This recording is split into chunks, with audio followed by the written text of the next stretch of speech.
My inside sources sent me a text last night. They were providing me with an update on Melvin Kiper, or as he's known at the worldwide leader in woke, Mel.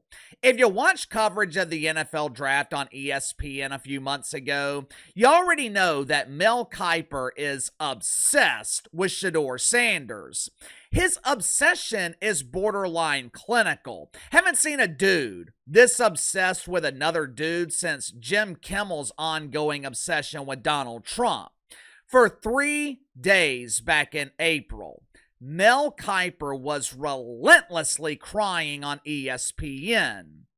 "Oh, Shedeur, you don't deserve this. You'll always be the first overall pick to me. I love you. You're still the object of my devotion. Please respond and let me know you're okay. Love, Melvin. P.S. I love your smile."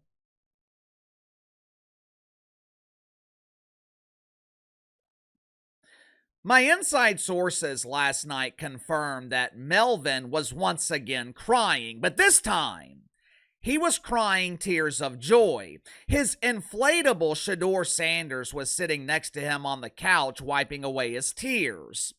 Last night, Shedeur Sanders did exactly what he was supposed to do. He seized the moment. He seized the opportunity that he was given, and he took full advantage of it. Make sure to like and subscribe. You can follow me on Twitter at KC_BTL84. Link to the main channels in the description below. Like I told you guys the other day, it doesn't matter how you get the opportunity. Doesn't matter that the only reason Shedeur Sanders was starting that game last night was because everyone else was hurt. Doesn't matter that he didn't receive a lot of reps in practice with the first team offense. Doesn't matter that people in the mainstream media were already making excuses for him. According to Stephen A. Smith, the Browns were setting Shedeur Sanders up for failure. If that's what failure looks like, every rookie quarterback in the league would be signing up for failure. You only get one chance to make your first impression. Oftentimes in life, you only get one chance to prove yourself. And last night, Shedeur Sanders proved that he belongs in the NFL. Well, Casey, that's ridiculous. This was a preseason game. It means nothing.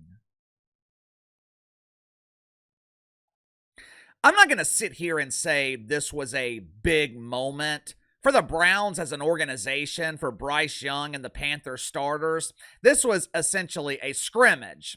For those of us watching at home, it was a meaningless preseason game in early August. But for Shedeur Sanders, this was a make or break game. This dude was on the verge of being cut. He was potentially on the verge of being out of the league. There might not have been pressure on Shedeur Sanders to win the game, but there was damn sure a lot of pressure on him to perform. You could make the case that this was the most pressure that Shedeur Sanders has dealt with in his career. For most of his life, Daddy Deion has been the head coach. He didn't have to worry about losing his position, didn't have to worry about a bad game. If Shedeur Sanders looked like a flaming ass fire last night, it was likely his first and last opportunity, at least in Cleveland. And the kid stepped up. He seized the moment. First drive of the game, Browns went 3 and out. I didn't really care about the result of the drive. I wanted to see if Shedeur Sanders was composed. I wanted to see if he was comfortable, which he was. After that first drive, I figured he would be fine the rest of the game. His confidence grew with each possession. Fantasy nerds, they were spanking the wanker analyzing his statistics. I'm sure fantasy nerds have moved him up on their draft boards, but I don't give a shit about his stats. I wanted to see how Shedeur Sanders handled himself, especially after the game. I watched a couple of interviews with Shedeur Sanders last night post-game, and he said exactly what he needed to say. I'm not that pleased with my performance. I give myself a C+. I've got a lot of work to do, but I appreciate the opportunity. I'm going to keep going until I meet my own expectations. My wife was confused. She was wondering why Shedeur Sanders was being so hard on himself after he played such a great game, but I understood where he was coming from. This is the mentality that you want in a franchise quarterback. My wife does the same thing with me. She will look at views on the main channel. She'll be excited that the channel's doing well, but in my eyes, from my perspective, my views are the drizzling shits because I know where they should be. I know where I want them to be. I'm not meeting my own expectations, and until I do, I'm not going to be satisfied. And once I meet those expectations, I won't be satisfied for long because I'll just set new standards. Now, I'm not going to sit here and say that Shedeur Sanders cemented his position in Cleveland last night. If Joe Flacco remains healthy, he is going to be the starter week 1. But I do think Shedeur Sanders cemented himself as the backup. I damn sure think he has earned his spot on the 53-man roster. If and when he becomes the starter, I think he will look at the draft as a blessing in disguise. Going into the draft, the consensus from NFL teams on Shedeur Sanders was that he was cocky, arrogant, entitled.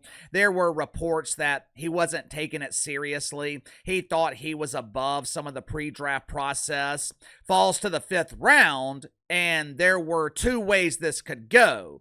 He could be bitter. He could be pissed with the league. He could blame everyone else but himself for his own failure. Or he could humble himself. He could realize that he was the problem. He could come to the realization that he's got everything to prove. Nothing will be given. Everything will be earned.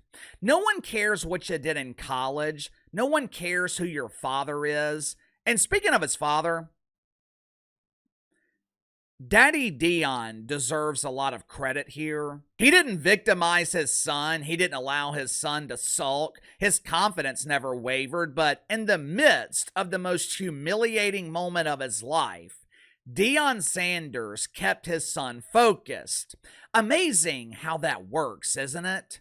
We talked about this yesterday on the main channel with Sophie Cunningham and her mother. It's amazing how influential parents can be when they're actually involved in the lives of their children, even when those children are adults. Going forward, my only concern with Shedeur Sanders is something that he can't control. The media. The media is going to be relentless. They are going to pretend that he's the next Warren Moon or Lamar Jackson. I hope this doesn't turn people against them because I really like this new and improved Shedeur Sanders. This could be a great redemption story as long as the media gets the hell out of the way. Sound off in the comments below. I'll see you guys on the main channel.